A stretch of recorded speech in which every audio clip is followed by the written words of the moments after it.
Hold on just 1 second. Hold on. These people, we're live now. I might be holding a Haribo gummy bear in my face or in my hand. I know. This dog is a fiend for Haribo gummy bears. I'm probably a bad person. I'll give him one a day, one little tiny gummy bear. Look at this. Look at this dog. Look at him. He's crazy for the German gummy bears. Okay, is that good? Is that good? Is that what you want? Okay, you got to get down. Get down. And Tallulah gets one.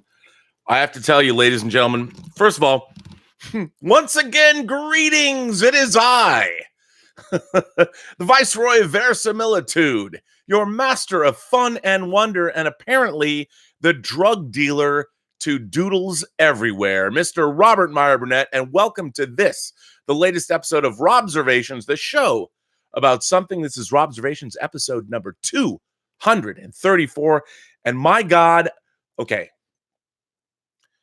I will admit that I don't have a big sweet tooth, but there are very specific candies that I love. Everyone knows my love of hot tamales. I love hot tamales. I love my favorite candy of all time is cinnamon saltwater taffy from Bruce's Candy Kitchen in Cannon Beach, Oregon. There is no better. I mean, you have to like cinnamon candy. You have to like saltwater taffy. But let me tell you, if you do, other candies I love, Haribo gummy bears. I don't even know how to pronounce it. Haribo. I don't eat anything other than German gummy bears. I don't care. It has to be Haribo. That's it. I'm a gummy bear snob for whatever reason.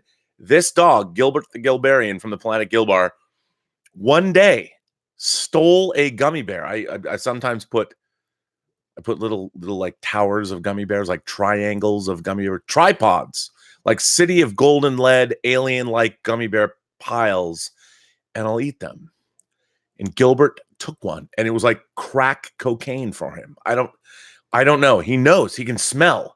If I open I have a little stash of Haribo gummy bears in my drawer. If he smells me open one up, he'll come running from like a long way away. He's a fiend for Haribo gummy bears. I don't know why. And of course, Tallulah, you know, she's a year younger. She follows. She's like, well, I guess gummy bears are good. They are. But this dog, ladies and gentlemen, this dog is a fiend for Haribo gummy bears. Anyway, I want to welcome all of you, the Post-Geek Singularity, you members of the Post-Geek Singularity community, you imagination connoisseurs.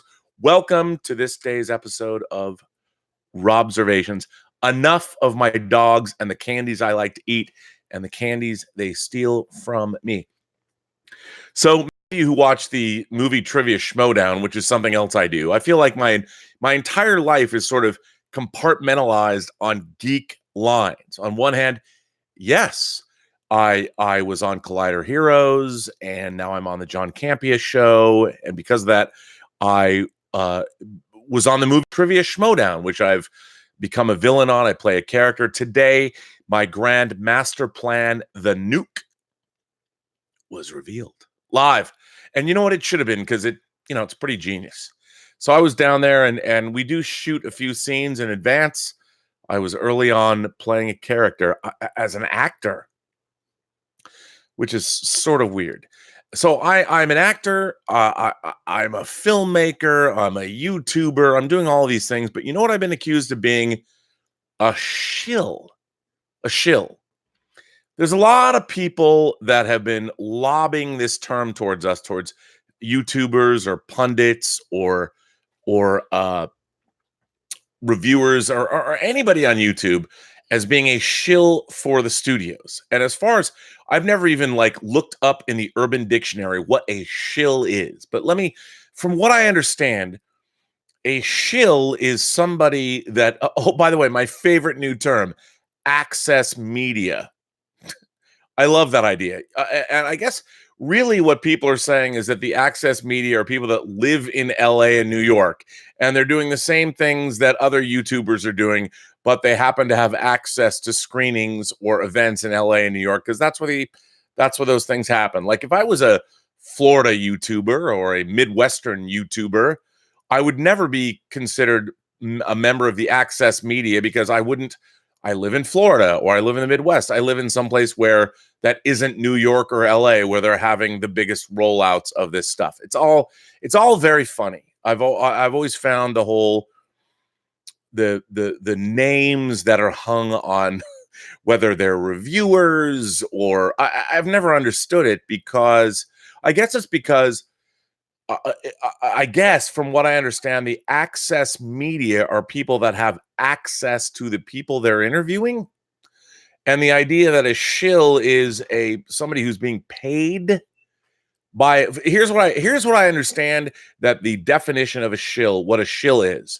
A shill is somebody that is apparently being paid by a studio to say good things about that studio's output. Well, let me just say, you know what? I'm certainly not beyond that. I'm not a purveyor of virtue when it comes to my opinion.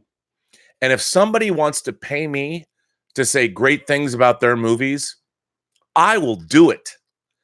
I am a whore for money. You know why? Because getting paid money makes me live better. I don't have to work every day. I don't have to do 10 different jobs on 10 different platforms and pretend for each one of those platforms I'm not doing the other 10 jobs I'm doing. I would love it. I would love it if a major studio made me a shill. Please do.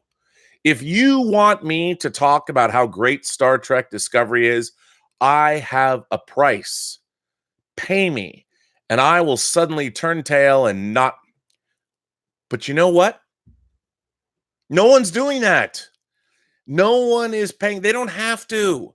They do not have to pay anybody. What's amazing about this whole thing, all you have to do is go through YouTube. The studios, when it comes to publicity, don't have to do anything. They don't. They don't, because we are spilling more ink or more digital bits across the interwebs. The YouTube has become the greatest thing that the studios ever could have possibly imagined. Hedda Hopper, her mind would have been blown.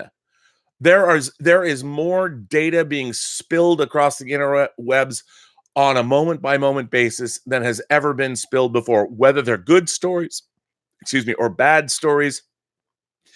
The fact that we spend all of our days free of charge, I'm not getting sent free tickets to screenings. Nobody's soliciting my opinion.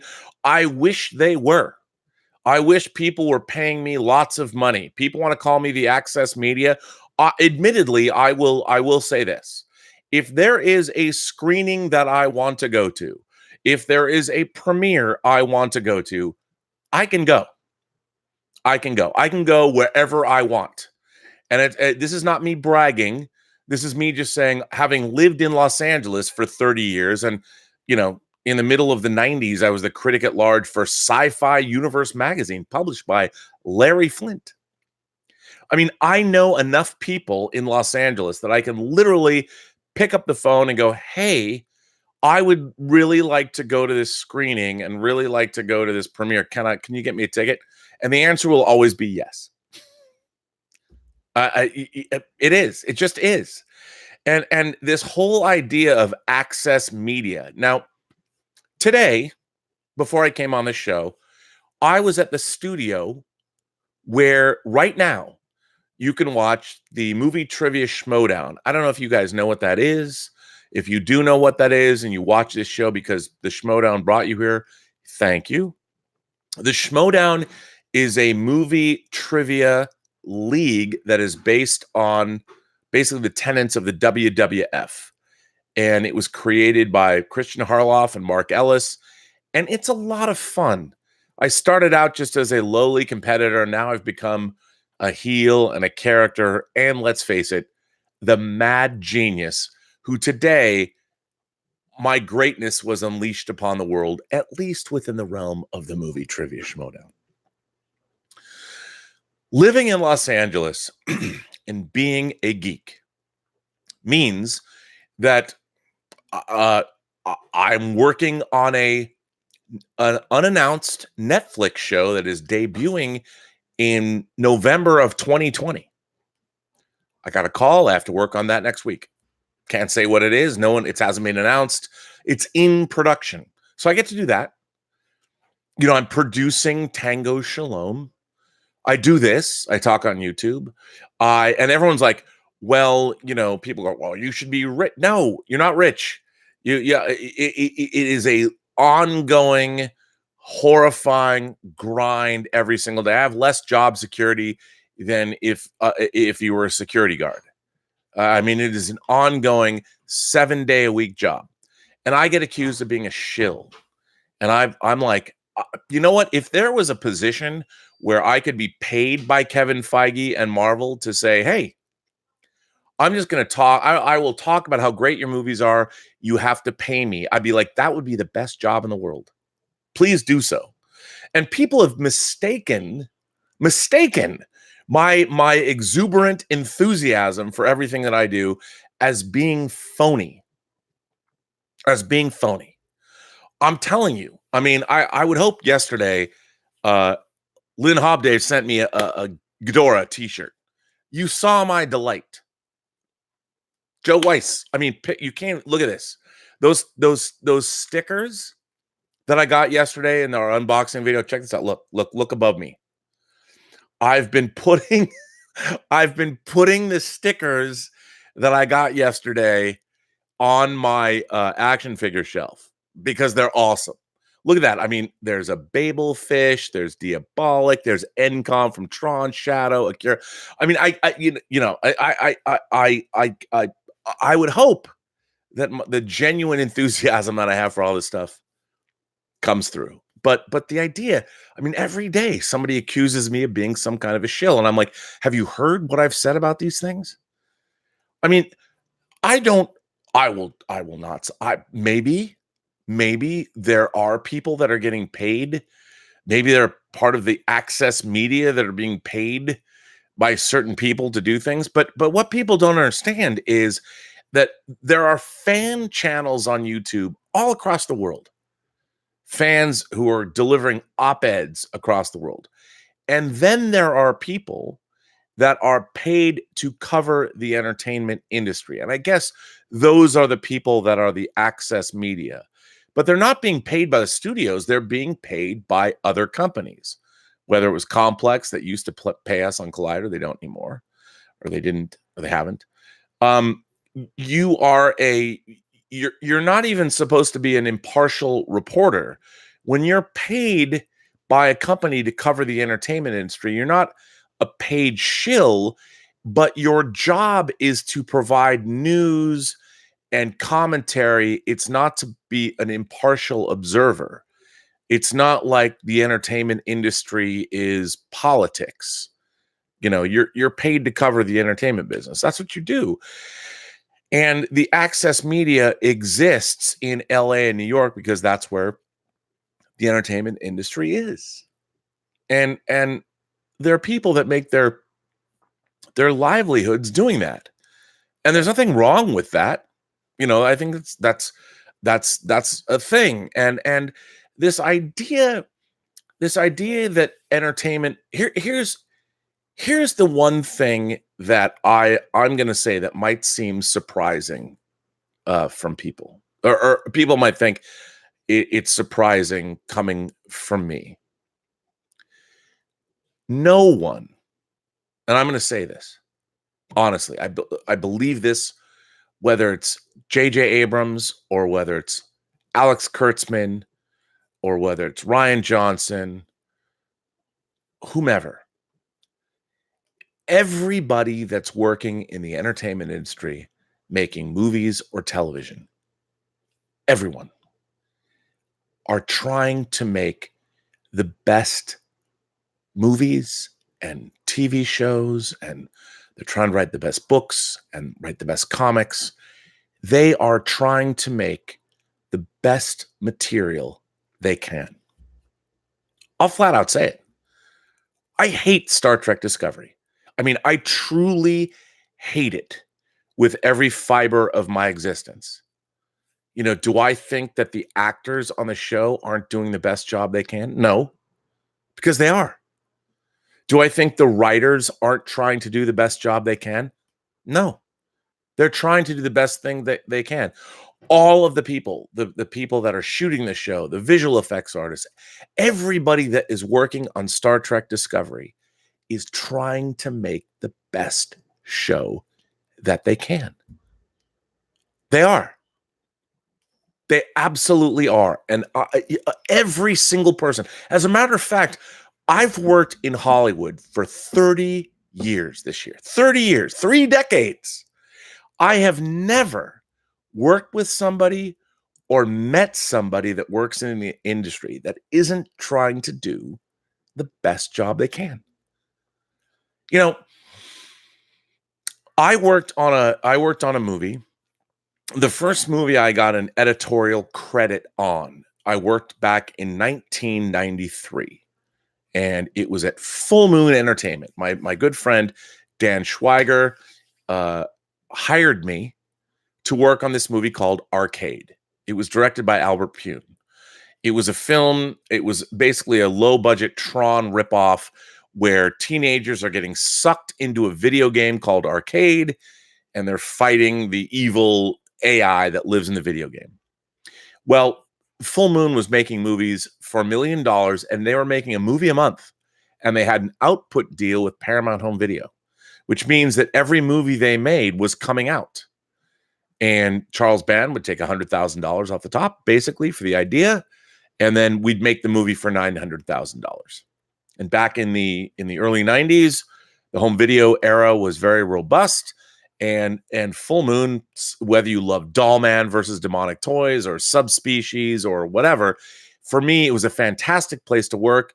I loved that Dan Schweiger hired me. I love that I got to work with Dave Parker. I actually cut my first trailer for a movie called Spirit of the Night, aka Huntress, starring Jenna Bodner and my friend David Starzyk, who recently was beheaded in the new season of Veronica Mars. It was a great place to work. But so this movie Arcade, it sat on a shelf for 3 years because the visual effects were terrible, and even Paramount said, we're not going to release this movie. So Dan Schweiger hired me, and my original job was, and believe it or not, I worked with Peter Billingsley, the actor who stars as the kid in A Christmas Story. Don't shoot your eye out, kid. So Peter Billingsley was in Arcade. He was also the assistant editor on the film originally. So he was rehired, I was rehired, and we were working together. And our job was to reconstitute the original version of the movie and just drop in new special effects. And because I'm kind of an arrogant son of a bitch. No, I'm not really arrogant. I just want everything I work on to be better. Even Arcade, a movie that was unreleasable, I looked at the footage, and as Peter and I started recutting this movie and reconstituting and dropping in these new effects, I was looking at the footage and I was like, my God, this movie was way better than the original edit. And Peter Billingsley said, well, that's because we cut the movie in 7 days.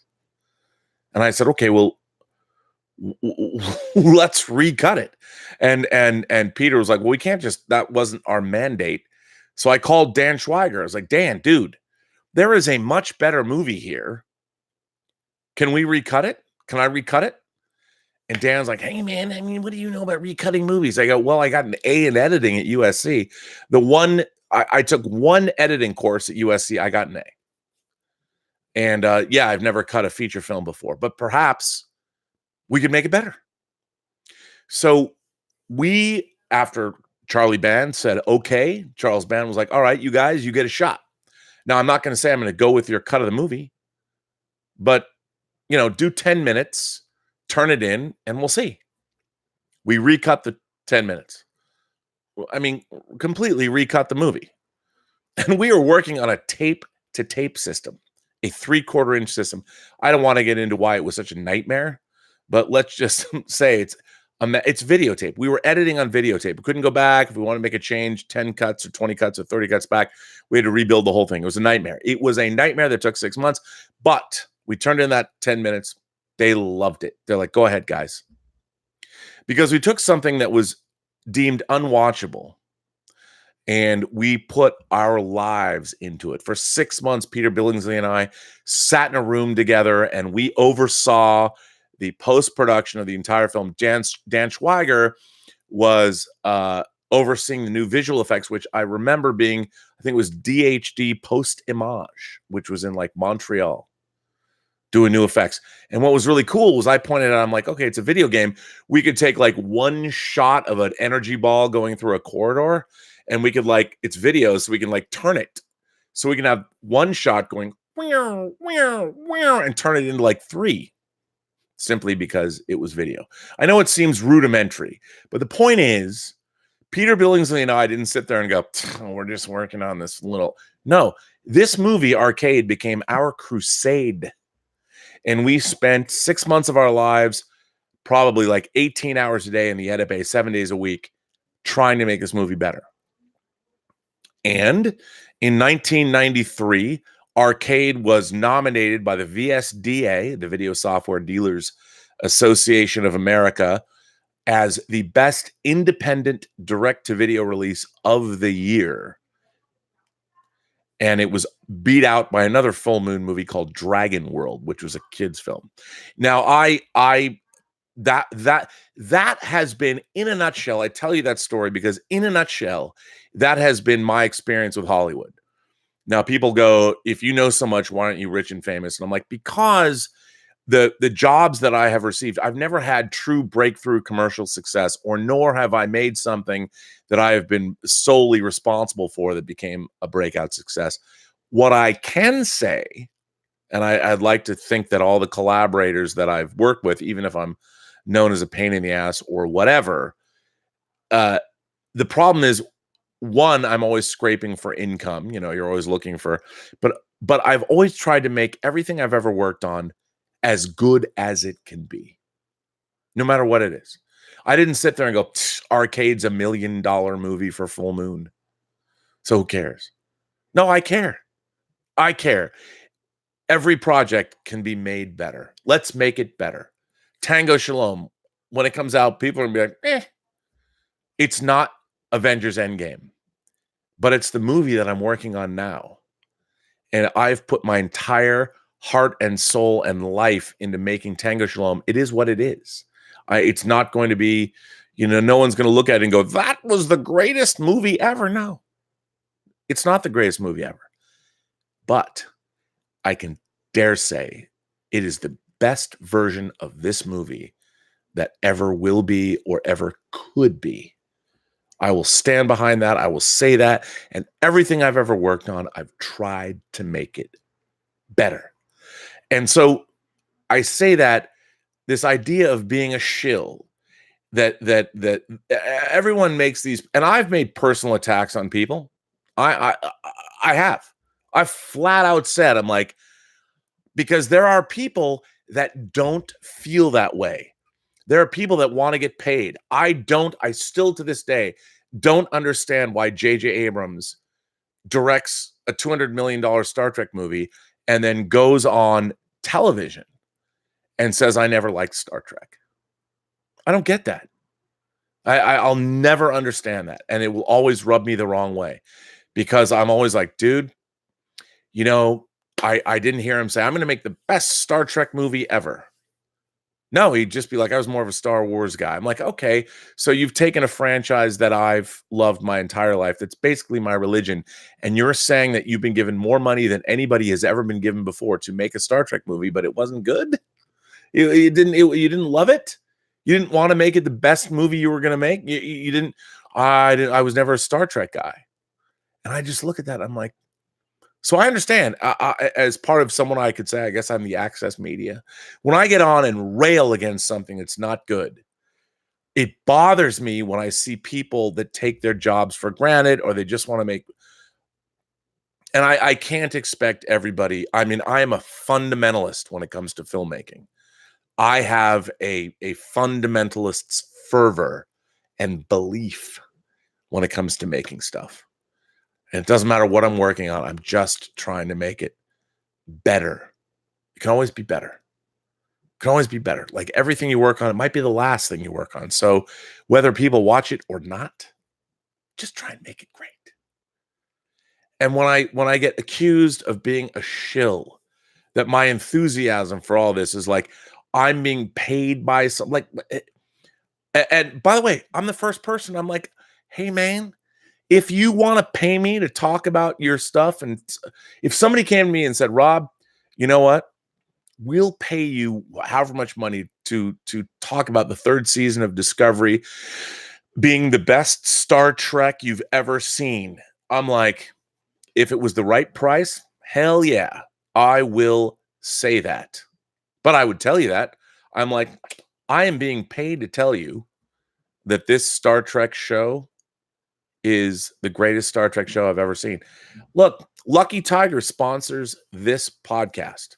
Lucky Tiger, men's grooming products for those men who want to look good and feel great. And if you go to their website at getluckytiger.com and you punch in PGS for Post-Geek Singularity, when you check out, you will get 20% off your order. Now, let me tell you something about Lucky Tiger. Having a sponsor for a show, very cool. But it was men's grooming products. I didn't care about men's grooming products. I like them because I'm kind of a metrosexual. I'm a guy that, yeah, I'll admit it. I shave my scrotum. What can I say? I have since I was 18. I like men's grooming products. I like getting frothy. You know what? You know what I loved about Lucky Tiger products? They were good. I liked them. And I'm like, awesome. If they're gonna sponsor me, I wanted to use them and like their product. And I did. As I've talked about their facial scrub, I love their facial scrub. And when I interviewed Alan Murphy, remember I made it a joke. Can I get Alan Murphy to come on the 100th episode of this show? Well, when I sat down and talked to Alan Murphy, I was like, dude, I really like your product. What is up with your facial scrub? What is it? And he told me that it was made with bamboo. And I was like, that's cool. So I actually like Lucky Tiger. And to be honest, I didn't necessarily want Lucky Tiger to sponsor this podcast until I'd used their product. Because I felt like it's not even entertainment related. They like my message of positivity. But when I got a box, they sent me a box of Lucky Tiger product. And I sat there one day and I just used all of it. I thought it was great. I'm like, all right, I can actually use this. I can use it on a daily basis and talk about it. So does that make me a shill? I don't know. I don't think so. I actually really like Lucky Tiger men's grooming products. I really do. Now, unfortunately, because I can barely grow a mustache, half of their products I can't use because I don't, they make mustache wax. Can't use it. But I was happy that they became a sponsor of mine because I could actually use their product. And when I say buy Lucky Tiger, well, I don't say buy Lucky Tiger. I can just say they sponsor the show. But I can actually say, if somebody said, should I really buy Lucky Tiger products? I'd be like, yes, I really like them. And to be honest, I wouldn't have accepted their sponsorship at all. I wouldn't talk about them if I didn't like their product. On the other hand, Star Trek Discovery, they probably have a lot more money and a lot more stuff to offer me. So why not? But ultimately, I'm making jokes about all of this, not about Lucky Tiger, but I'm making jokes about the idea that people are shills is so silly to me. It's just weird. It's this weird thing. And everybody that works in motion pictures, even the people whose work I can't stand, everybody is trying to do the best work they can do. Nobody is phoning it in.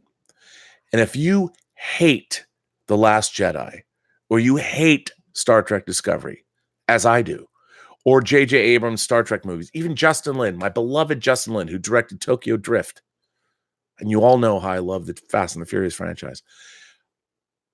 I love Justin Lin, but Star Trek Beyond was not his fault. He took a job. I'm not going to blame anyone for taking a job.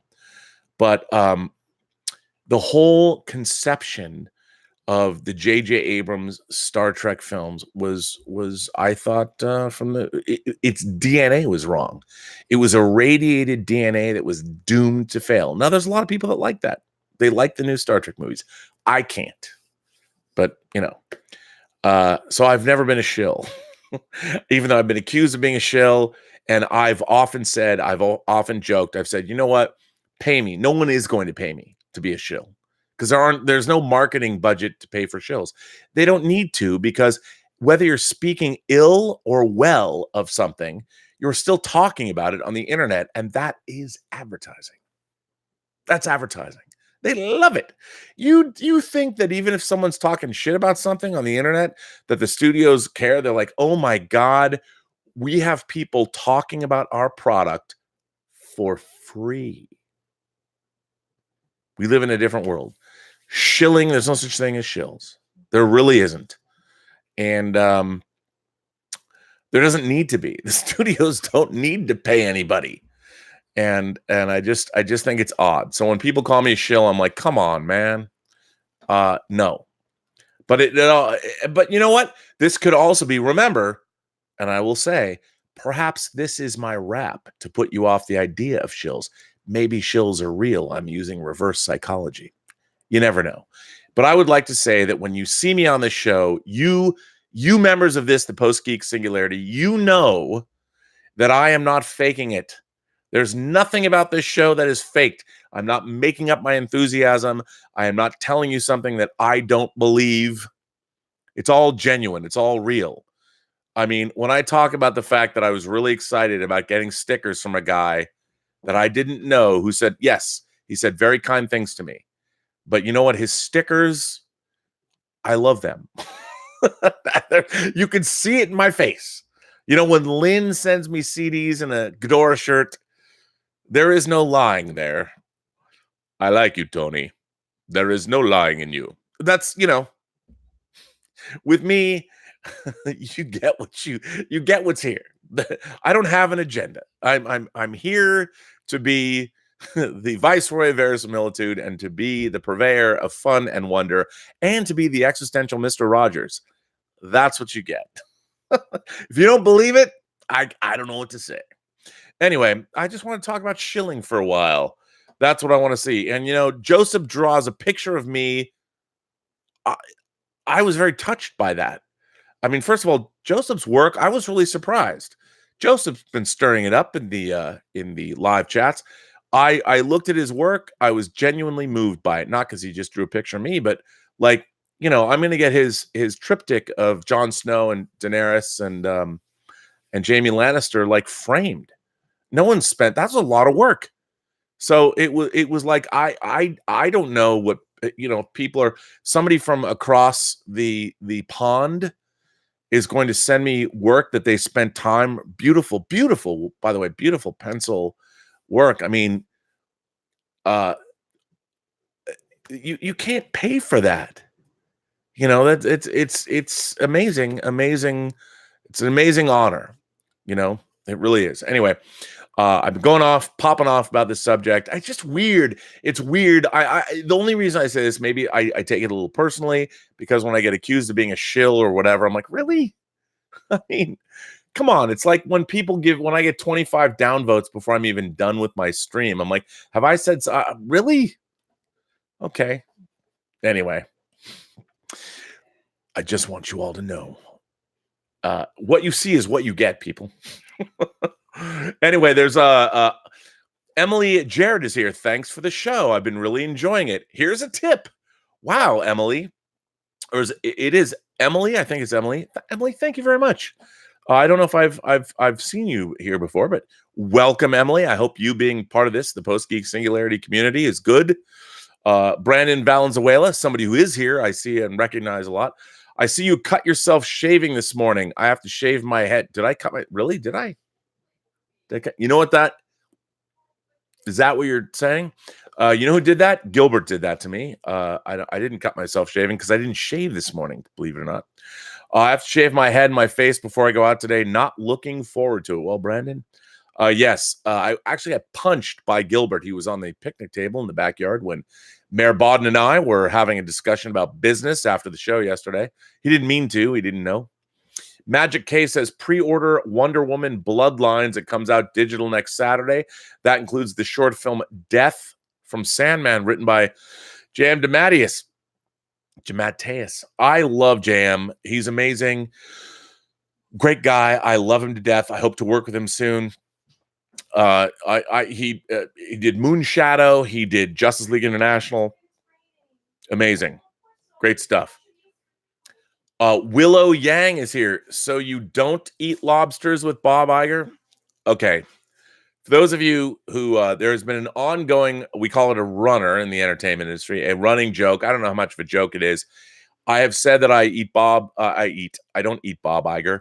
I've said I eat lunch with Bob Iger every Sunday, and that we play. It's after our squash game, and I eat at Jeffrey's, which is a restaurant in Malibu. There really is a restaurant named Jeffrey's in Malibu that does serve great lobster. I do not know Bob Iger. I've never met Bob Iger. I certainly have never played squash with Bob Iger. I know nothing about him, but I do like the fact. That was Zoe Trope, ladies and gentlemen. She says hello. I do like the fact that I'm just gonna pretend that I know Bob Iger because I admire Bob Iger. I know what he's done, and it's me projecting my fantasies of hanging out with Bob Iger because it would be great. Joseph says, forgot to pay you for your likeness, so here you go. Joseph, my God, son, I was so touched by what you did. I thought your work, first of all, your work is incredible. It's incredible. And I am going to take your drawings and get them framed. And I will, when they're done, and I will show them on the show. I mean, I was so touched by that. And I thought your likeness of me was pretty amazing. So thank you for that. It was amazing that you sent it. And thank you so much. It was incredible. You don't have to give me a tip. I should be giving you a tip. I should be a patron of your arts. There goes Zoe again. She looks great. Zoe got a new job, by the way. She's working at, where are you working? She's working, if you come to Old Town Pasadena and you go to Slater's 50/50, it's a great burger joint. They got lots of TVs. Go find her. She's a hostess there. She just started. She's a very attractive girl, and she's also very smart, but I'm not saying she's going to hip you to anything for free. She can't do that, but she is there. Slater's in Pasadena. Tell her I sent you. Maybe she'll get you free fries or something. I don't know. Michael Elliott says, Rob is metrosexual. Yes. Well, Michael, I would say this, and there's a letter I'm going to read that deals with this. I've always believed in I was a Cub Scout. And of course, I was never a Boy Scout. I was a Weebelo. I stopped at Boy Scouts. But the motto of the Boy Scouts is be prepared. I'm going to speak about this later. But I will say this to anybody in their late teens or 20s or even early 30s. If there's an opportunity for you to engage in mutual sexy time with anyone, it's always best to be prepared. And it's always best to be as delicious as possible for your partner. So, being a metrosexual is a good thing, because you never know. I mean, in this day and age, with all kinds of people have their fetishes developed way before we did in my day, because you can watch them on the internet. So I'm just saying, if there's a time to hook up with somebody, you just want to be delicious as much as you can. And being a metrosexual, grooming is a big part of that. Just saying. I know I stay away from these subjects on these chats, but there is a letter that I'm going to have to address. And I'm going to start right in, ladies and gentlemen, before this chat gets a little away from me. There's some craziness. I've got some great letters today. Brian Eng is here. Brian Eng says, today on the John Campea show, you said you didn't blame the Clockwork Orange copycats on the movie. Would you blame a bomb maker movie with actual instructions for peak verisimilitude that inspired copycats, or would those psychopaths have done it anyway? Well, Brian, I think they would do it anyway.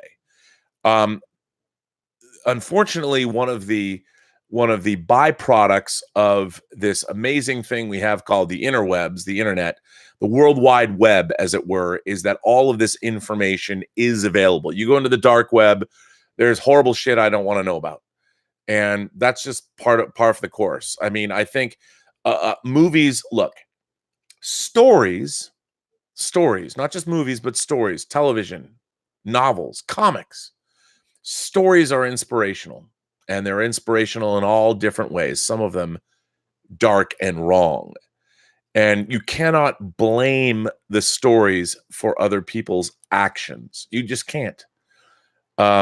The idea that we would limit the kinds of stories to being some Pollyanna-ish, Gilead it has to be approved by the state is ridiculous, because the human experience is so varied. Sometimes it's very dark, sometimes it's very difficult. I mean, Jim, our own detective Jim, who is here, I'm sure has stories that he would rather not know, stories that come from regular neighborhoods. And the fact is, nobody, no matter what story you read, no story or movie will ever be worse than the reality of what human beings have perpetrated against their fellow human beings over the course of human history. So that's why I'm like, you can't blame stories for reflecting. There's nothing in a story that hasn't somehow already been done for real. So to blame one story or one movie on the actions of somebody who's mentally unbalanced or otherwise lacks empathy or is psychopathic or whatever is ridiculous, because that's humanity. So I don't believe in any of that kind of thing. I just don't. I never will. So yeah. Okay, this is very interesting.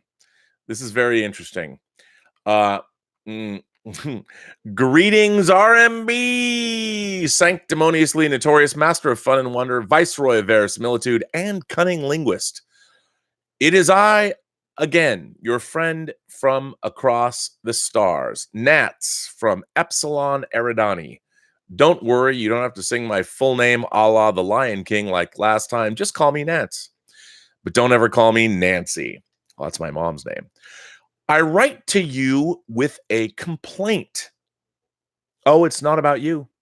You as a host have been more than exemplary thus far, bringing positivity to the discussions, even though sometimes the contents of the letters you read out are totally devoid of positivity and full of vitriol for any particular franchise or subject matter. But yet, you spin that vitriol into wholesome positivity that every member of the Post-Geek Singularity can appreciate. No, this complaint is about the behavior of certain members of the Post-Geek Singularity. Where fandom is supposed to be intellectually and cogently discussed. I've been observing the behavioral patterns of some members, particularly in the live chats, and to a certain extent have found myself appalled. Really? One member seems to participate in the chat just to moan and bitch about the show and you as the host. And just makes me question, why is he even participating if he dislikes you so much? Oh, come on. That dislike's got to be love, right? Doesn't it?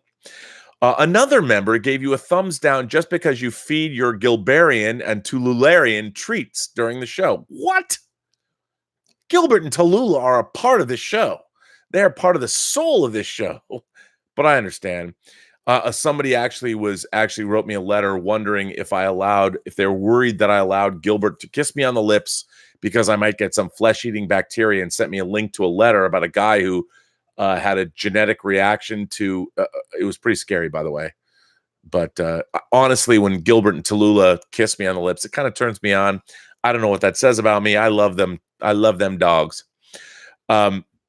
Yet another member thinks so highly of himself that he thinks the revered human author J.R.R. Tolkien is a bad writer and that his work is boring. A member who is a lover of the Michael Burnt Ham show insists on calling those who didn't like it idiots and just dismisses them without justifying why she thinks it's a good show. I don't even know. Apparently, I'm not up on my live chats. But worst of all is a member who joins the live chat only to flirt with another member who is known for her timidness, once even ludicrously asking her what her thoughts are on making hot, passionate sex. Is this true? Is it? During a live chat? I didn't know about that. Cunning linguist he is not. I feel sorry for the poor girl being asked because despite the lewd behavior of the member asking the question, she replied in the most polite manner, trying to change the subject. Yet all is not bad. There are some members who are just very affable. The moderators are great, especially ex-law enforcer Mr. Boyers, who is indeed a very nice person, greeting everyone who just joined the chats, engaging in small conversation with them, and making witty remarks that endears him to the members. Mr. Riverside Mayor Mr. Bodden is also a very nice person, as is D'Artagnan Flynn. Then I want to say Greg's a nice person too. Greg Smith is one of the nicest guys I've ever known. Then there's the lovely Miss Willow Yang, whose intelligence and impeccable behavior gives me hope for humanity. By the way, Willow Yang might be the one that saves humanity from some virulent strain of the super flu, also known as Captain Trips, that we're going to see in The Stand. And by the way, the newly remastered Stand miniseries came out on Blu-ray this week. My God, aren't we excited? These are just some who make the chats a memorable and enjoyable experience. So in conclusion, I would just like to ask my fellow imagination connoisseurs to follow the creed of Bill S. Preston Esquire and Ted Theodore Logan. I love what you did there. And just be excellent to one another. A little respect goes a long way. Till next time, your friend from across the stars, Epsilon Eridani, Nance.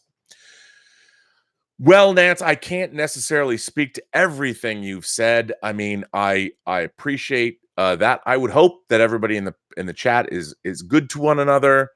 I don't necessarily, I gotta say, I don't discourage flirting. But if you want to flirt in the chat, if this is a place where people are going to flirt and meet people, and I think that's great. What I would expect, though, just be good at it. Have some game. I'm not saying like the pickup artist game. I'm talking about like true game. True, like you need to dazzle a woman or a man or whoever it is, who if you're transgendered or you're multi-gendered or you're an alien, I would just hope that if you're going to chat up other members of this community, the Post-Geek Singularity community, you do so and make everyone else proud with your amazing intelligence and wit. That's all I would say. But you're right. Let's be excellent to each other. I think that's important. That's a good letter. Thanks for writing in. This is from Franz M. Franz Morhart, obviously, a guy who writes in a lot. Member of the Post-Geek Singularity community. Good man. Recapping yesterday's Robservations straight from the donkey's arsehole. Braying Bob essentially proclaims in shocking prose, excerpted from his ill-advised forthcoming autobiography. It is not forthcoming. It was released Tuesday. George Disney Are White Slavers. Lucas hates Disney Star Wars. And across the galaxy, millions of flaccid, fanatical fanboys suddenly cry out in ejaculatory exaltation, "He is one of us," heaping praise upon the once loathed creator who ruined their beloved franchise, for example, actually introducing science fiction concepts into a science fiction film franchise. Midi-chlorians, anyone? In so gifting the internet with this literary turd nugget, Bob Iger unintentionally fulfilled one of Disney's explicit mission statements: to use its products and affiliates to bring families together. For creator and fandom are united in their hate for Disney Star Wars. Well, friends, that's a pretty funny letter. I got to say, I get what you're saying. What he is referring to, if ever you've been under a rock this week, if you've only been following the impending impeachment proceedings of Donald Trump, the president Donald Trump, president of the United States, Bob Iger wrote a book about his experience as 15 years of head of Disney and talked about the fact that George Lucas was not happy about Star Wars. Everybody on the internet, I said that, there were going to be 10,000 YouTube videos about this, and indeed there are. And my feelings about it are, look, George Lucas sold Star Wars for $4 billion. In a nutshell, once he does that, whether they bought his treatments or not, it's not his anymore. He got $4 billion. You need to walk away. And you need to do everything you can, because that's part of what doing business is. If you sell something to somebody for $4 billion, whether it's contractually obligated or not, if you are doing good business, what you're doing is you're supporting the sale of that you made, and you should support what they are trying to do. And again, I'm going to say this flat out. Disney wants to be making great Star Wars. Kathleen Kennedy is trying to make the best Star Wars she can. They are. If you think that anyone is trying to piss you off by making Star Wars that is somehow substandard or isn't the Star Wars of your childhood, you are sorely mistaken. They want what they're doing to be great. Now, however, that said, when you are a corporation, it is no longer just about the story that you're telling. I wish it were. But the reality is when you've spent here's the thing. I'll give you an example. So say Tango Shalom cost, I don't know, $2 million. Let's say it did. $2 million, $3 million. Let's say it did. Let's say it cost $3 million. Whoever put up the money for that movie expects, they didn't just do it because they're a patron of the arts.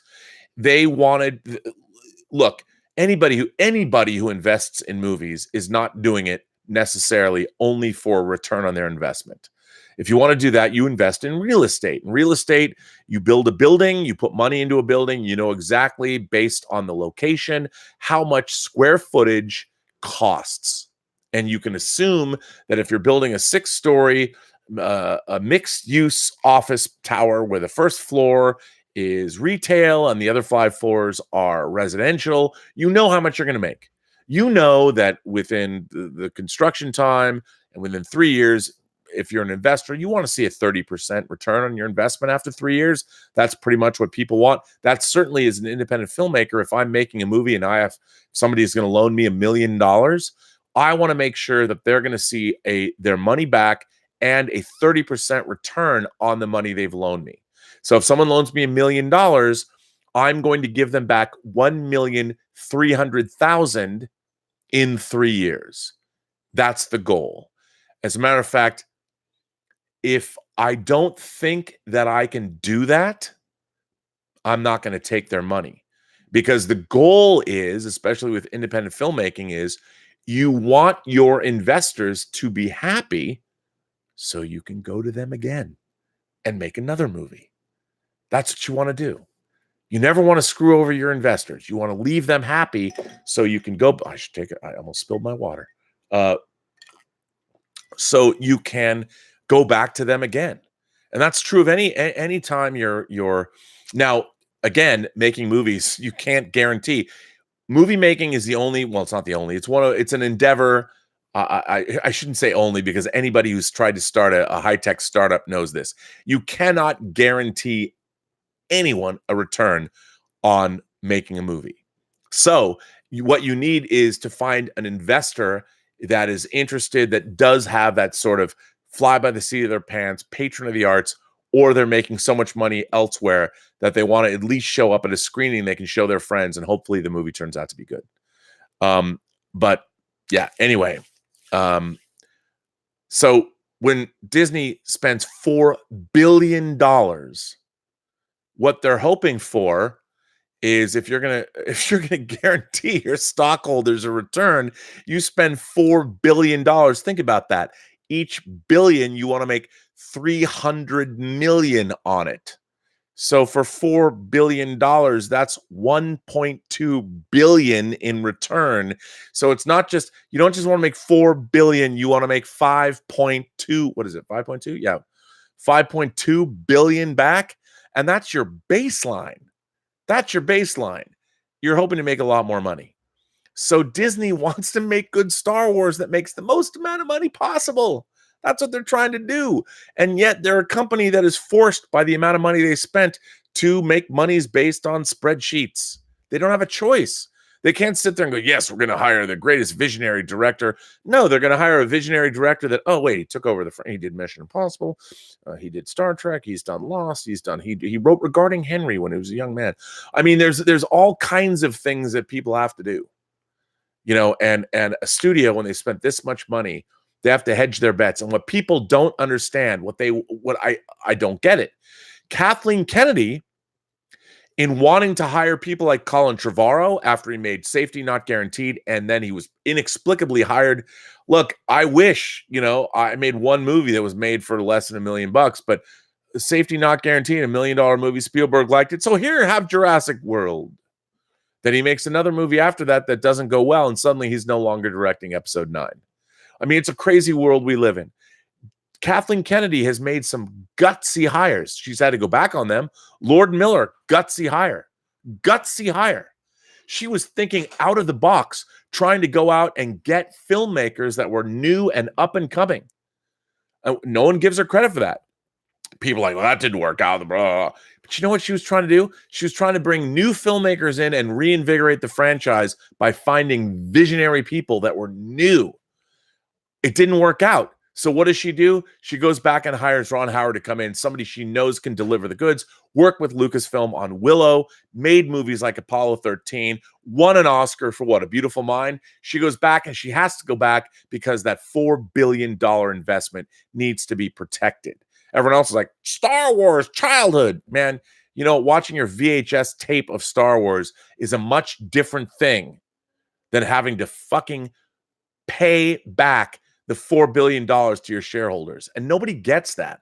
I watch this. Everybody talks about what I agree. I watch Mahler's videos, his 3-hour. He's right. He is right. But you know what? He's only looking at it from a storytelling standpoint. He's not looking at it as somebody who is responsible for paying back $5.2 billion. Yow. That's a lot of money. And it's tough. It's tough. Anyway, I don't know what I was saying. I'm going to read another letter. Martin Lawrence writes, greetings and salutations, Rob. I was perusing Amazon UK when I chanced upon a pre-order box set that I knew would be on the Robert Meyer Burnett wish list, so I had to send this in. I have to wait until November for this, but Amazon USA gets this bad boy next month. This is bigger than the Apocalypse Now Blu-ray release. A brand new 15-movie Godzilla high-def box set is on its way. By the way, the entire first Godzilla continuity, the Showa continuity, oh my God. And I'm glad I wasn't wearing the white pants of all the old movies in one box set. I'm so pumped for this. I'm hoping the spaceship is docking at the Burnett spaceport on this one. Yours sincerely, Martin Lawrence. Well, Martin, you and I we park our shuttlecrafts in the same shuttle bay. For those of you who don't know what Martin is talking about, Criterion, the great Criterion, the Criterion collection that I've been buying material for since they first came into existence in 1984. Trivia for you, Post-Geek Singularity members. What were the first 2 laser discs Criterion released? The CAV, the constant angular velocity discs, as opposed to CLV, which is constant linear velocity. What were the first 2 movies Criterion released on Laserdisc in 1984? Ding, ding, ding, ding, ding, ding, ding. Okay, I'll tell you. The original King Kong and Citizen Kane.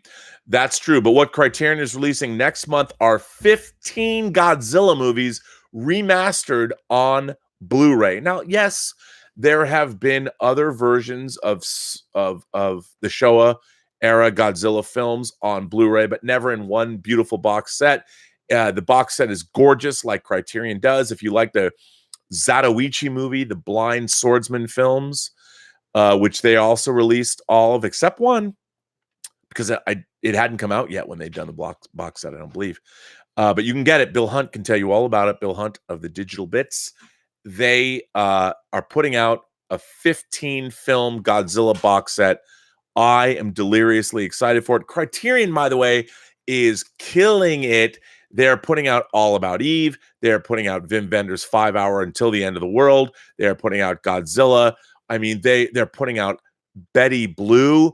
And let me tell you something, members of the Post-Geek Singularity community. If you want to see a movie that opens with a scene of French people engaging in being cunning linguists, Betty Blue is your movie.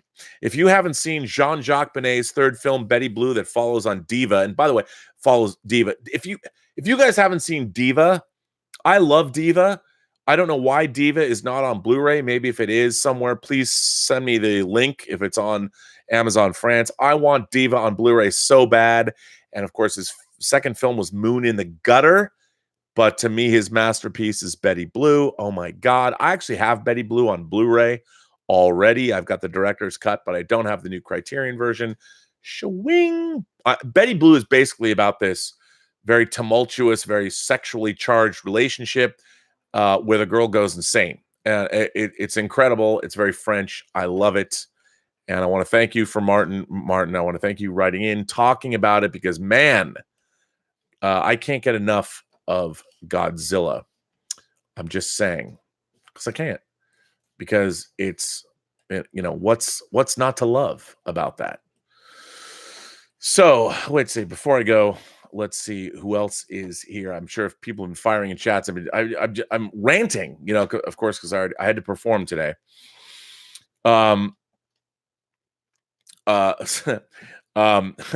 Jamie Cruz says, have you ever read a novel called Armor by John Stakely? In the right hands and with today's tech, it could be an awesome movie. Think it is option. Jamie Cruz. Okay. You know what I love? I love when somebody brings up something in these chats that are near and dear to my heart that I wouldn't necessarily think about. So there is a guy named John Stakely. And well, he might have written more, but there are 2 books that John Stakely wrote. And first of all, Jamie, I just want to say I bow to you. I'll do the John Campia. Thanks for bringing this up.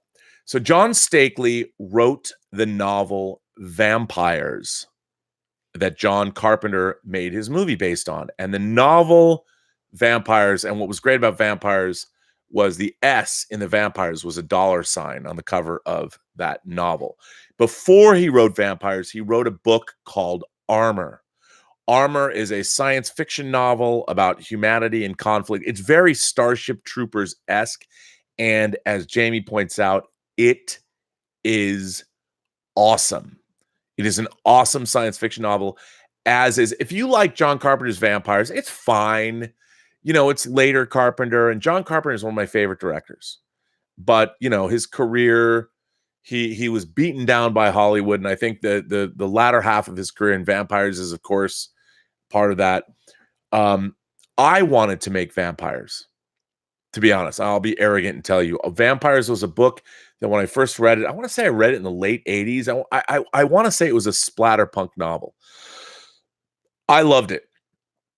And I'll tell you, the opening scene of Vampires, the movie.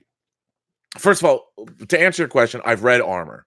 I love Armor. I love John Stakely. I don't know why Armor hasn't been made. I would have thought after Vampires, but then again, Vampires was made on a budget, and I love Stakely's work. And if you guys want to read some hell's a poppin', violent, action-packed sci-fi and horror, John Stakely's Armor and Vampires. Even if you've seen the movie Vampires, the book is well worth reading because it's much larger in scope.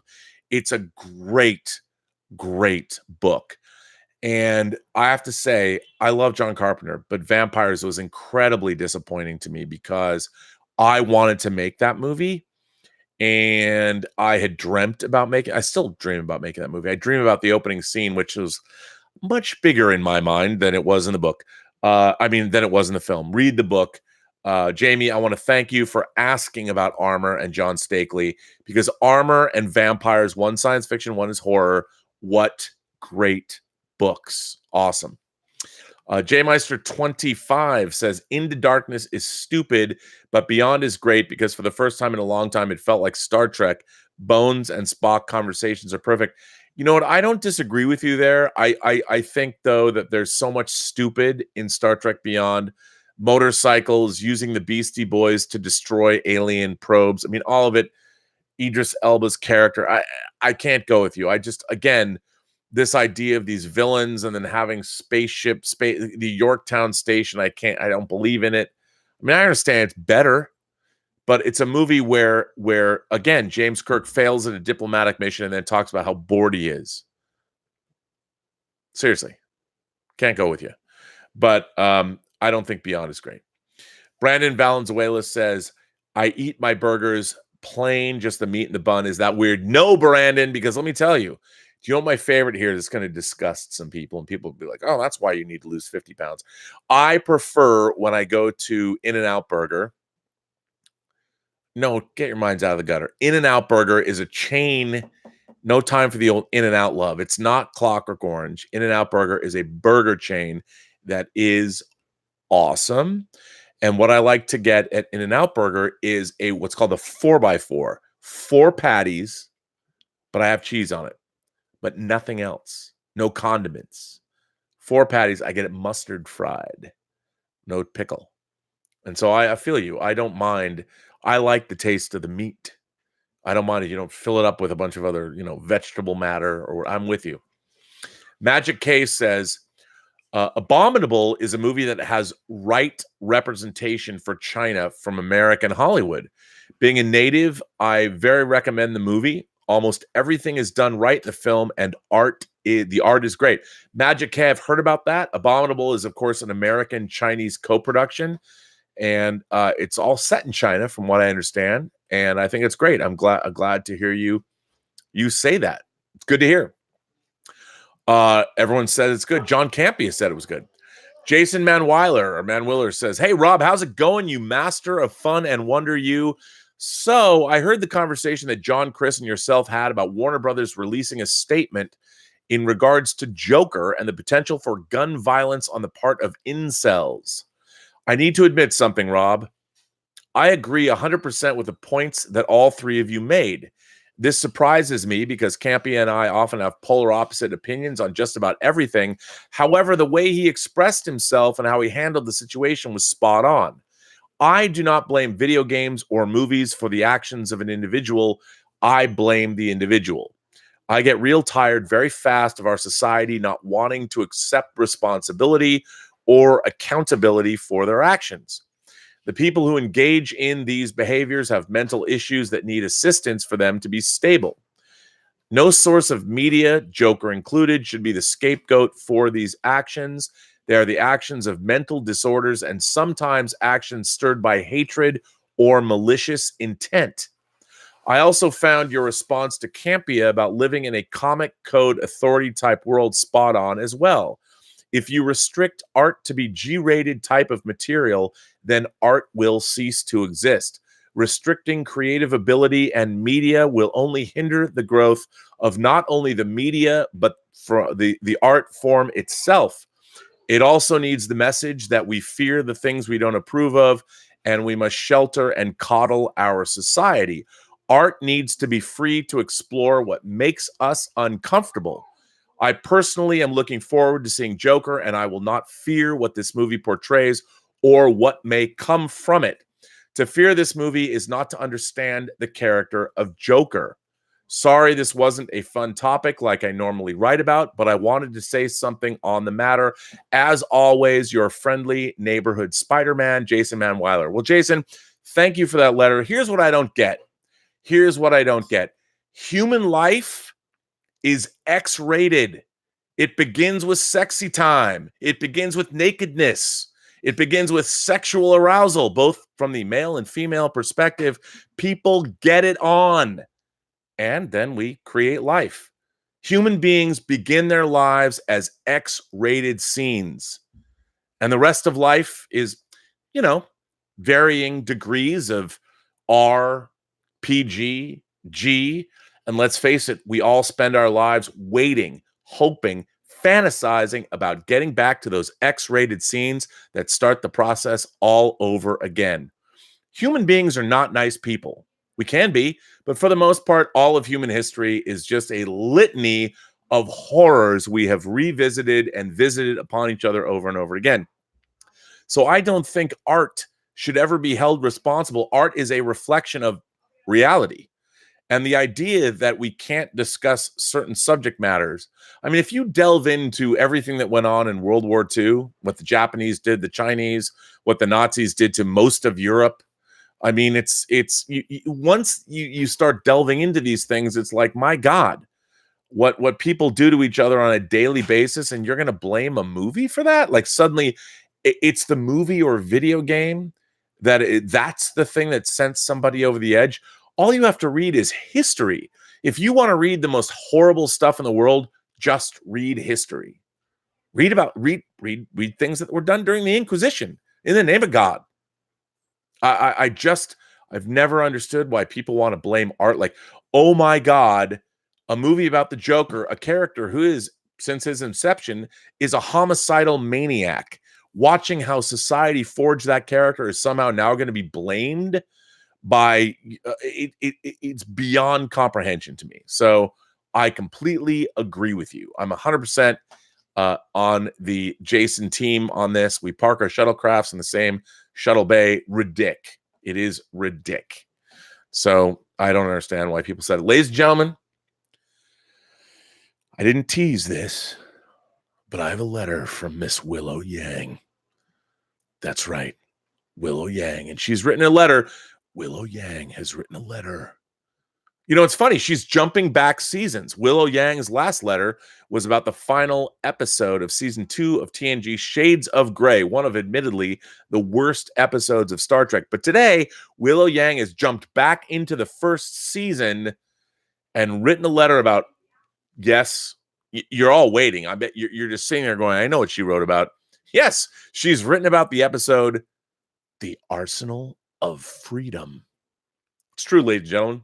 And I'm just going to read it because, you know what? Willow Yang is like E.F. Hutton.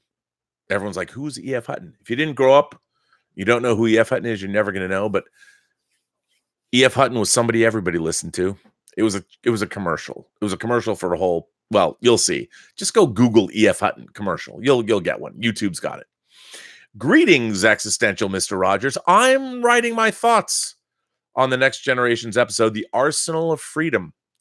I didn't think that it was a particularly good episode per se. Some things happen in the story that I found to be infuriatingly stupid and logically flawed. However, I still want to discuss the science fiction elements in it. The evolving probe that served as the primary antagonist reminded me of the Philip K. Dick story, Second Variety. This is why I love Willow Yang, because like she just casually drops a Philip K. Dick story and turns what is admittedly a mediocre episode of Star Trek into one that's literary.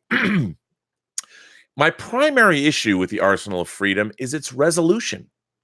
Apparently, the machine that was terrorizing the crew could be switched off, and done so easily via a simple agreement to purchase the system, with no down payments apparently required either. What currency? I can accept Captain Rice and his crew not fortuitously coming across the underground cavern where the control panel was located, but what about the Minosians? Did every person on the planet just suddenly forget how to operate their own machine? The solution was wholly dissatisfying. It came off as lazy to me. Adding to that confusion, I don't understand why the Enterprise was seemingly still under attack even after the system had been switched off. A simple rearrangement of the scenes, with LaForge destroying the space probe first, followed by the shutdown of the machine, would have made much more sense. In spite of the problems that I have with the writing in The Arsenal of Freedom and a number of other episodes in the first 2 seasons of Next Generation, I do like many of the main crew members.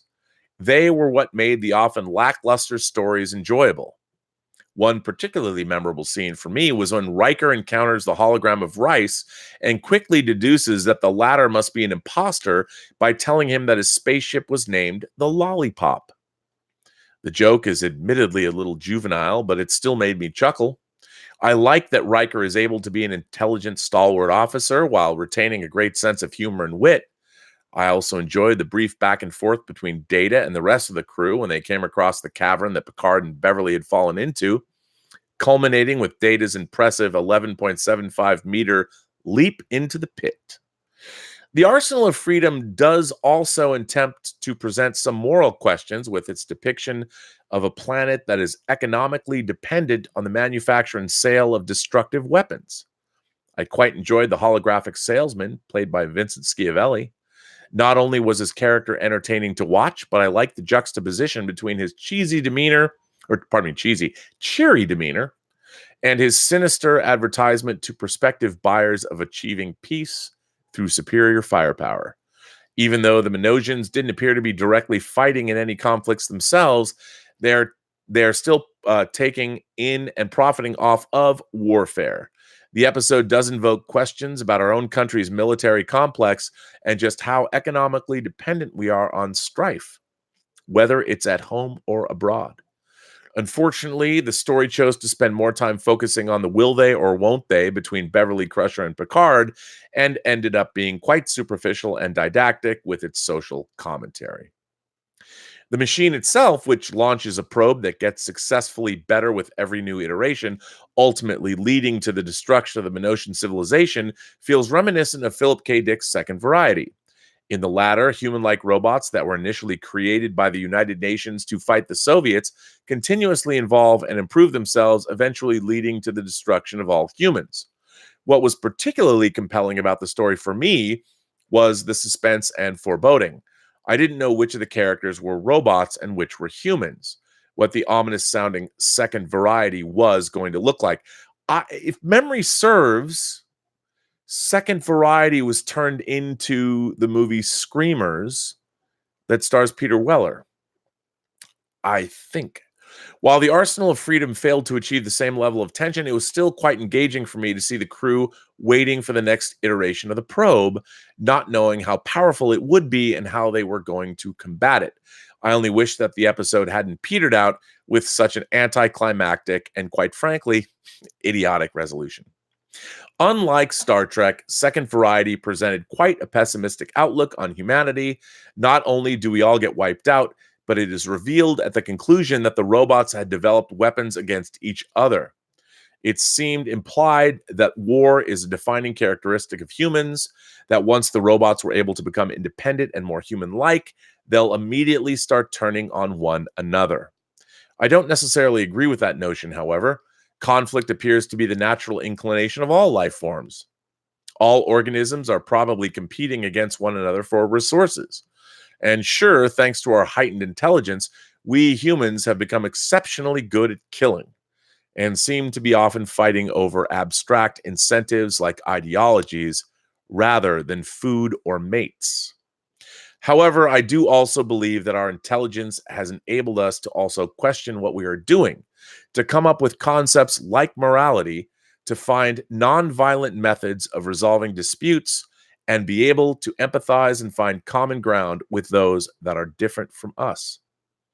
Even though we do often appear to be frustratingly slow in our progress and things may often look bleak and disheartening on the news, the fact of the matter is we are currently living in one of the most peaceful eras in recorded human history, with the highest quality of life and the longest life expectancies. I might be naive, but I just prefer to believe in the resilience, ingenuity, and inevitable progression of humanity that Star Trek celebrates. Perhaps it is the machines that can learn to achieve peace through us. Live long and prosper, Willow. You know what I love about Willow Yang's letters? I don't know Willow. I've never spoken to her. I don't know what she sounds like. But her journey through Star Trek and listening to her opinions about Star Trek, uh, especially like this, I've never considered the Arsenal of Freedom a particularly great episode. I've enjoyed it though. I mean, I enjoyed what they did, but listening to her analysis of Star Trek, it's so. First of all, it's so intelligent. It's so intelligent. It just, and she understands what they're doing. Like it is a science fiction action adventure show. And even when Star Trek is not as good as it should be, she finds value in it. And she couches it in such a way that it makes me love Star Trek all over again. That's what I love about this whole community is unboxing the things that you guys had sent me, you people, gentle beings, creatures, human beings.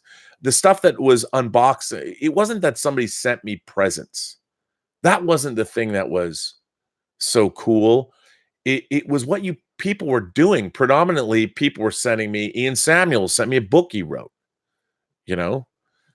Joseph sent me pictures he'd drawn. And this box, I I don't think this box is ever going to be away from me. But Joe Weeks's box of stickers with a sticker of Doppelganger. From Journey to the Far Side of the Sun. I mean, it was all things you guys had made. And was there anything more exciting than that? Like, no one sent me candy bars. It was so great. And reading Willow's letters, it's kind of the same thing. I'm reading someone's insight into, and she's never watched Star Trek before. So the fact that she's this engaged by something that I would like to think I was just as engaged by, but it's just great to read, and it's great to it makes me feel all warm inside when I read one of Willow's letters about Star Trek or anything. I just love the fact that she's experiencing Star Trek in this way, because that's why I think we all became imagination connoisseurs. All of us, we love something as much, and when someone shares it, there's nothing better than to watch something or read something and give it to a friend or a significant other, and to sit down and watch that with them and share what it is that you love, and have them come back and say, "Oh my God, I get it." And I feel every one of Willow's letters about Star Trek is that thing. I feel like she's this friend that I've had, even though we've never met, but we're friends anyway. And when she writes about Star Trek, I'm like, man, we totally park our shuttlecrafts in the same shuttle bay, which is great. So Willow, I can't believe you wrote an article about, or a letter about, the arsenal of freedom. That would not be something I would have expected of you. I am just endlessly delighted and fascinated and overjoyed by your letters, and the fact that you picked the arsenal of freedom. How great is that? Thank you for that. That was amazing. So, Willow Yang. Anyway, let's see. Wow. There's more. Anthony Gonzalez writes, I don't know if you saw the latest Comedy Central roast of Alec Baldwin. It was damn good. However, still my favorite roast was of William Shatner. Well, Anthony, I love Alec Baldwin. I've watched clips. I saw Jeff Ross. I don't know if that was how he ended the show. I saw clips of his daughter that he yelled at on her answering machine, roasting him. Clearly a beautiful woman. That's clearly the daughter of Alec Baldwin and Kim Basinger. I thought it was pretty damn funny.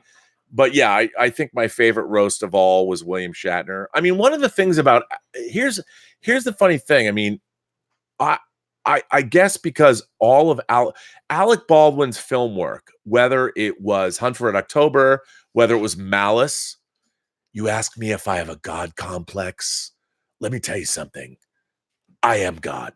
That Hunt for October, Always Be Closing, from the beginning of what's it called? Why am I drawing a blank on that movie? I'll come back to it. And of course, The Departed. He's an amazing actor. So it's funny that, of course, his Donald Trump impression, but to do a roast of Alec Baldwin, I've always held him in very high regard. It's funny. I mean, Shatner. I mean, I made a movie where we made fun of Shatner lovingly. So Alec Baldwin's a guy that I don't know about making fun of him, but it was a very funny roast, and he seemed to take it well. Will Yang also sends in the chat. She says, which planet from Star Trek do you want to visit the most? What would you do there? Risa and their Jamaharan ceremony sounds interesting. Well, look, I think the obvious would be Risa. It's a planet where you basically go to hook up. Risa is basically like spring break when you're in college, but it's spring break when you're a junior or a senior, where you are a little bit hipper than you were when you were a freshman and a sophomore. So hooking up is on the offing when you're that's not necessarily true. Anyway, Rice is fun. That's the obvious. I think that's the obvious. But I think that if I could visit any Star Trek planet, I would go to either Kronos, the Klingon homeworld, or Romulus.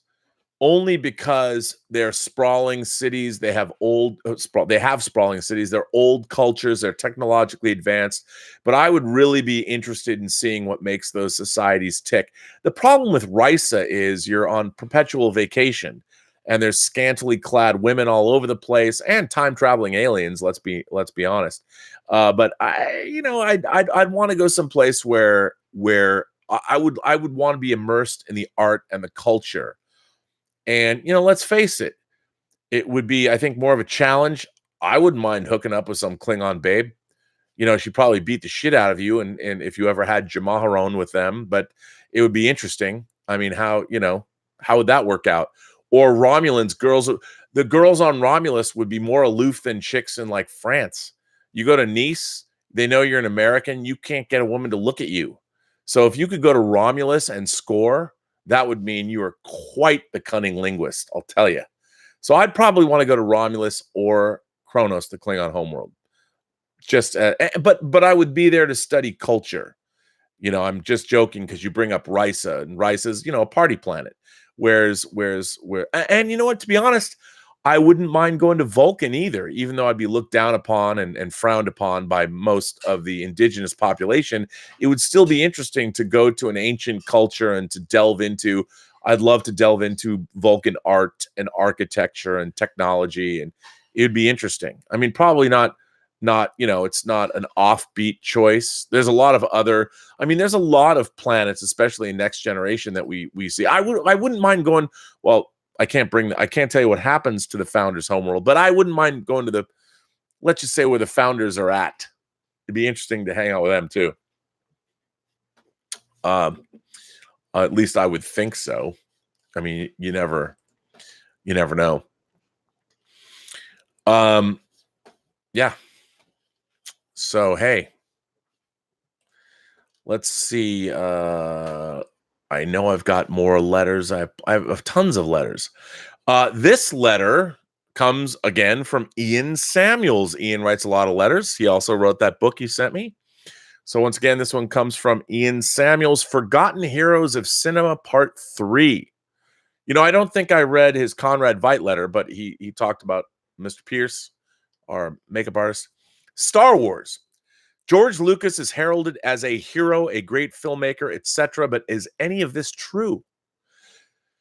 AKA Star Wars A New Hope is a good film, but the film that George Lucas made was awful. There have been a number of articles, YouTube videos, and even books about how Star Wars was saved in the edit. The film that Lucas presented was really bad, and the editors had a tough job. To assist editor Richard Chew, Lucas brought in his own wife, Marcia Lucas, as she had just finished working for Brian De Palma's Carrie, based on the Stephen King novel. She'd also worked on Taxi Driver. Marcia Lucas and Richard Chew worked furiously and managed to put together the film that we got in 1977. Because of this edit, the film works like a symphony. The pacing is excellent. You get fast-paced action followed by a slow information feeding piece. The film continues like this until the pace builds to a crescendo. By the time Lucas came to make The Phantom Menace, he divorced his wife and publicly said some pretty nasty things about his wife, so no Marcia for the edit. The editing on Phantom Menace was done by Paul Martin Smith with some assistance from sound designer Ben Burt and a lot of interference from George Lucas. This led to the edit of The Phantom Menace being a mess. Empire Strikes Back, the best of the Star Wars films, also had Marcia Lucas as an editor, but I have to point out, directed by Irvin Kershner. So Star Wars and Empire Strikes Back owe a great deal to Marcia Lucas for being as good as they are. So despite owing a great deal to his wife, George treated her badly. So for this third part of our forgotten hero or heroine of the movies is Marcia Lucas, Ian Samuels. Well, Ian, you're not wrong, but here's the thing. The original 1977 Star Wars is Star Wars. And yes, it has 3 editors. I mean, Paul Hirsch, Richard Chew, and Marcia Lucas worked on that film. But being an editor is part of the process. I think Star Wars, the final look, I'm not going to get into what I think about George Lucas. I don't think George Lucas necessarily understood why Star Wars caught on as well as it did.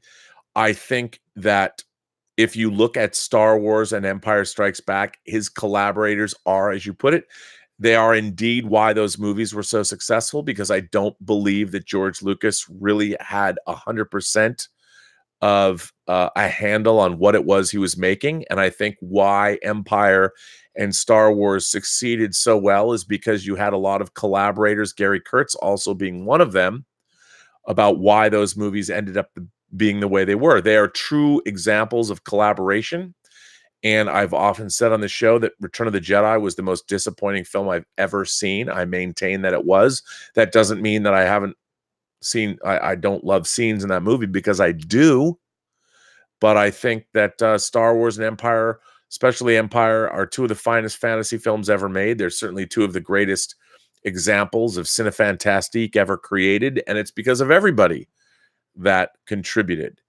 And I stand by those two movies. I like both of the original versions way better than I like the various special editions, not just the 77 or 97 special editions, but the various iterations after that. I think they stand alone. You don't need the special editions. I long for the day that I don't have to have my bootleg versions of I've got like two different bootleg versions of the original Star Wars, one on 4K, one on Blu-ray.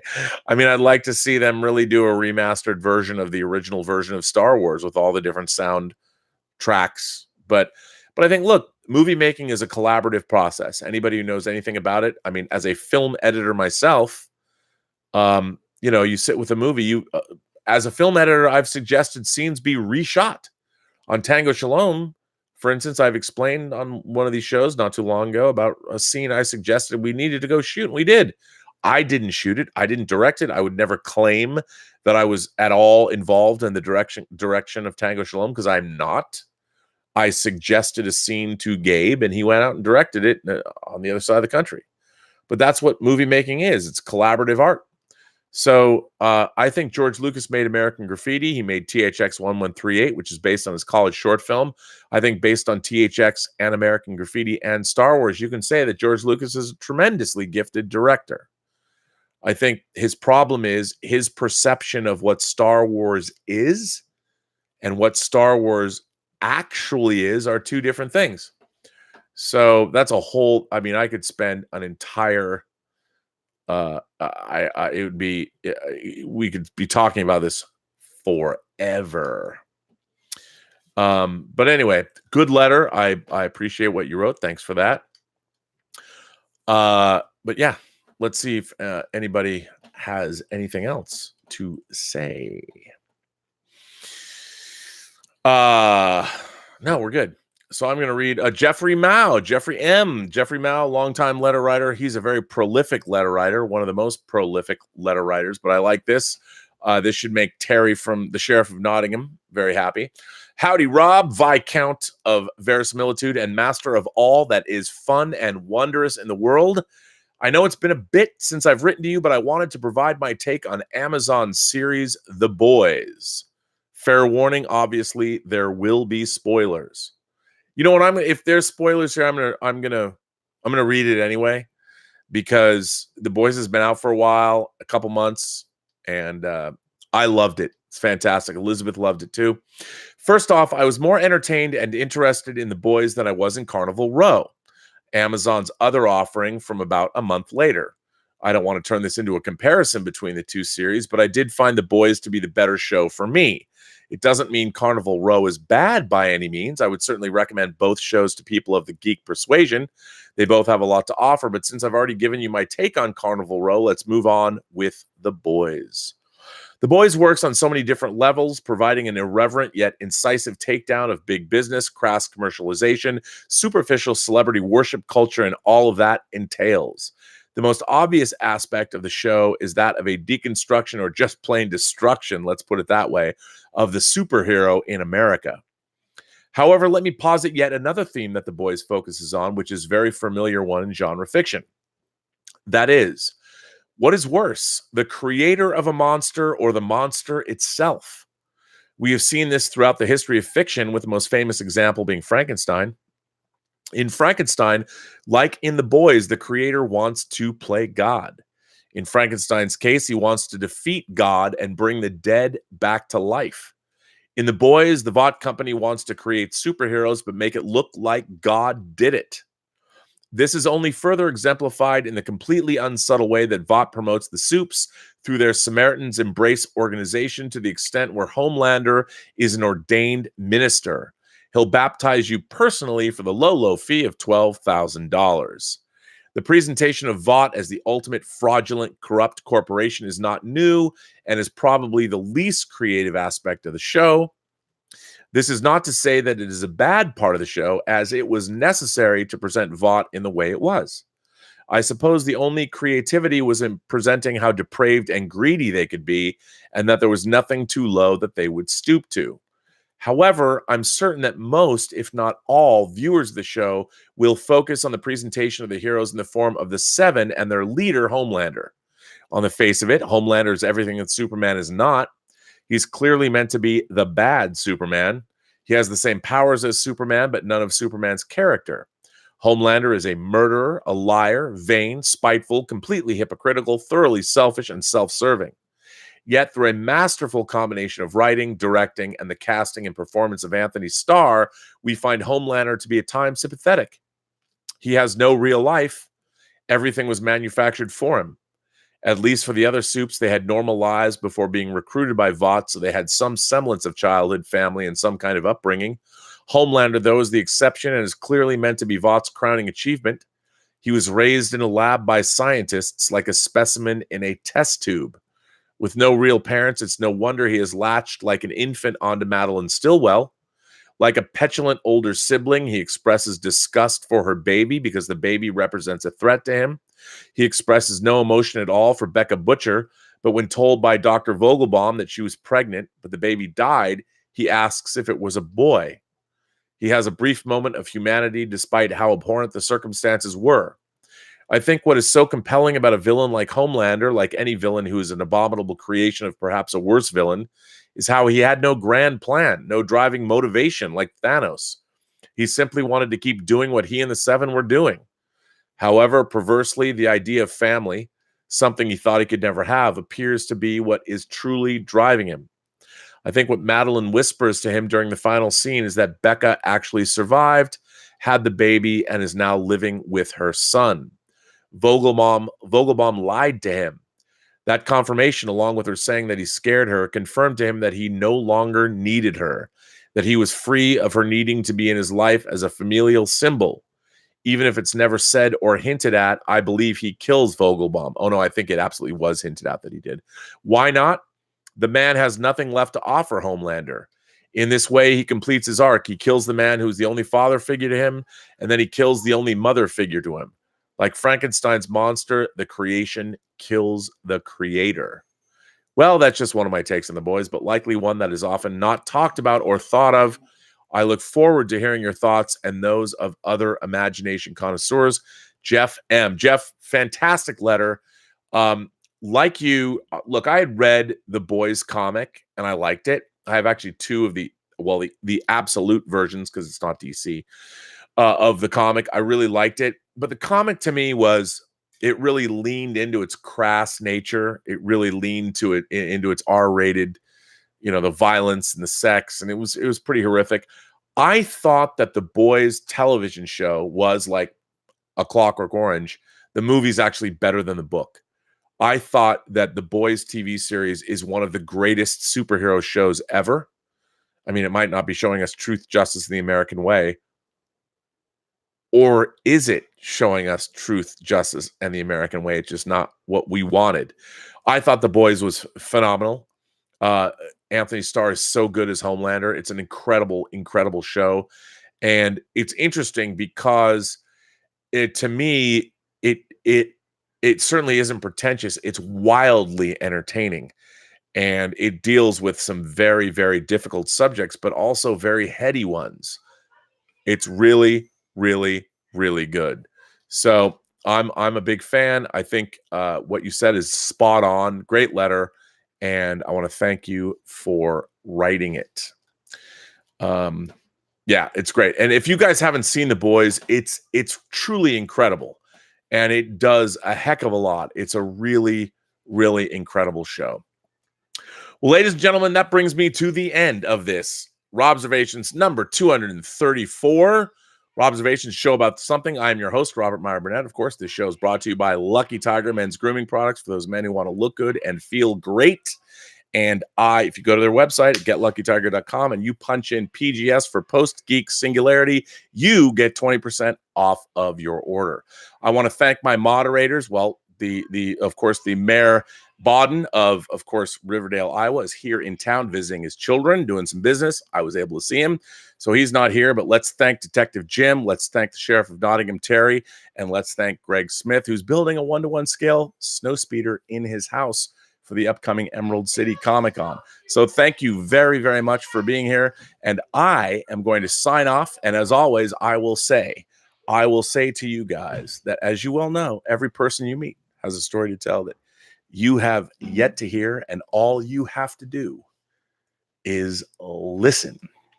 And with that, I say, please like these chats or subscribe, because they help me out, because, you know, the analytics are all important here. And I will say I'll be back tomorrow on Sunday. Go Seahawks. Let's hope they do better than they did last weekend. It was pretty bad. And with that, I say, have a better day.